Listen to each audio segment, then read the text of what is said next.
Halo guys, perkenalkan, nama saya Hanafi dengan NPM 1822209191. Saya mahasiswa dari Prodi Manajemen Logistik di Universitas Logistik dan Bisnis Internasional. Kalian pernah kepikiran gak sih guys, gimana caranya es krim favorit kalian atau bahkan vaksin penting waktu pandemi kemarin bisa nyampe ke tangan kita dalam kondisi yang sangat amat aman banget guys? Jawabannya itu ada satu skill logistik yang namanya cold chain. Nah, kali ini kita bakal ngobrolin kenapa cold chain itu super penting dan gimana cara kerjanya dan kenapa ini jadi salah satu kunci buat banyak produk di sekitar kita. Mau tahu kelanjutannya? Langsung aja guys. Apa itu cold chain? Dan kenapa penting banget? Jadi, banyak orang yang bertanya-tanya tentang cold chain. Cold chain itu sebenarnya apa sih? Gampangnya gini, ini tuh rangkaian proses yang nggak boleh putus buat ngejaga suhu produk biar tetap di rentang yang pas. Mulai dari pas produk itu dibikin, disimpan, dikirim, sampai akhirnya nyampe di tangan konsumen. Ibaratnya tuh ini adalah jalur pengiriman yang semuanya ber-AC atau berpendingin.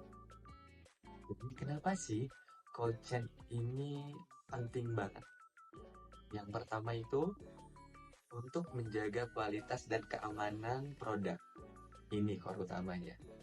Banyak produk, terutama makanan, obat-obatan, atau hal-hal biologis lainnya, itu sensitif banget sama perubahan suhu. Kalau suhunya nggak pas, bisa-bisa produknya rusak, busuk, bahkan bisa nggak mempan lagi kalau obat-obatan. Atau bahkan jadi bahaya juga buat dikonsumsi buat kita. Contohnya untuk makanan itu ada susu atau daging. Kalau misalnya dibiarkan di luar kulkas lama-lama, pasti basi dan nggak aman buat dikonsumsi oleh kita kan. Dan yang kedua itu ada vaksin atau obat. Vaksin atau obat tertentu itu bisa kehilangan khasiatnya kalau nggak disimpan di suhu yang benar. Parahnya, vaksin atau obat itu bisa berbahaya juga loh. Terus yang selanjutnya itu ada bikin produk menjadi tahan lama atau shelf life. Dengan suhu yang pas, produk jadi lebih awet dan nggak gampang rusak. Jadi nggak banyak barang yang kebuang sia-sia. Wajib. Yang selanjutnya itu wajib patuh aturan. Di banyak industri, ada aturan ketat soal suhu penyimpanan dan pengiriman produk.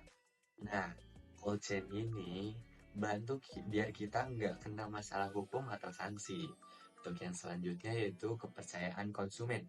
Kalau produk yang pakai kita dalam kondisi bagus dan aman, pasti kita makin percaya sama brand atau yang bikin produknya dong. Kamu tahu komponen apa saja yang ada pada cold chain? Di sini saya akan sedikit menjelaskan ya teman-teman. Ini tuh sistem yang lumayan kompleks. Ada beberapa komponen penting yang harus ada kerjasamanya. Yang pertama, gudang atau tempat penyimpanan yang berpendingin atau yang kita kenal itu sebagai cold storage. Ini tuh kayak markas utamanya. Gudangnya punya pendingin khusus buat menjaga suhu. Jadi bisa bisa jadi freezer, chiller, atau ruangan yang kontrol suhunya presisi banget. Yang kedua itu ada transportasi berpendingin atau refrigerated transport. Ini bagian yang bikin produk jalan-jalan. Ada truk pendingin atau river truck, kontainer kapal yang pakai berpendingin, atau bahkan bagian kargo pesawat yang emang ada pendingannya. Yang selanjutnya itu kemasan berinsulasi. Atau sering kita dengar itu insulated packaging. Buat pengiriman jarak dekat atau pas nganterin ke rumah. Pakai kemasan khusus kayak kotak styrofoam gel pack atau dry ice biar suhunya tetap stabil. Yang keempat itu ada alat pemantau suhu atau temperatur monitoring.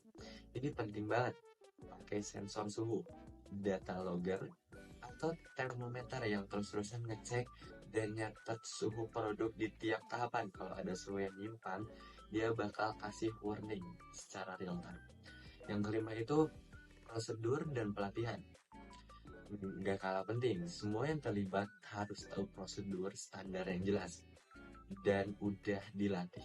Mereka harus ngerti cara nanganin produk sensitif suhu, cara dari mulai muat bongkar sampai tahu harus ngapain kalau ada masalah suhu.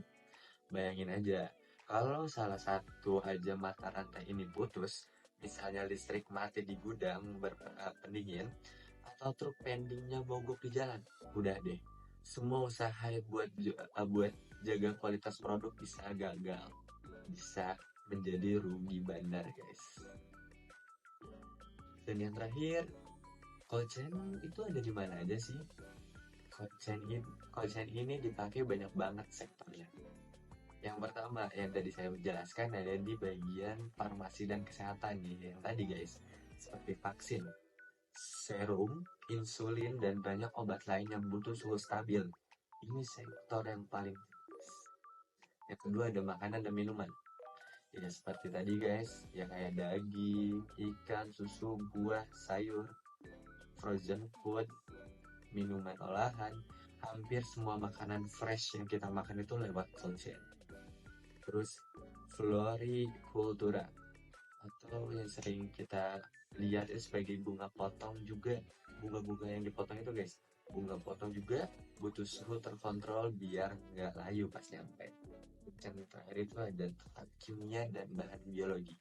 Beberapa bahan kimia atau sampel biologis buat riset butuh banget kondisi suhu yang spesifik.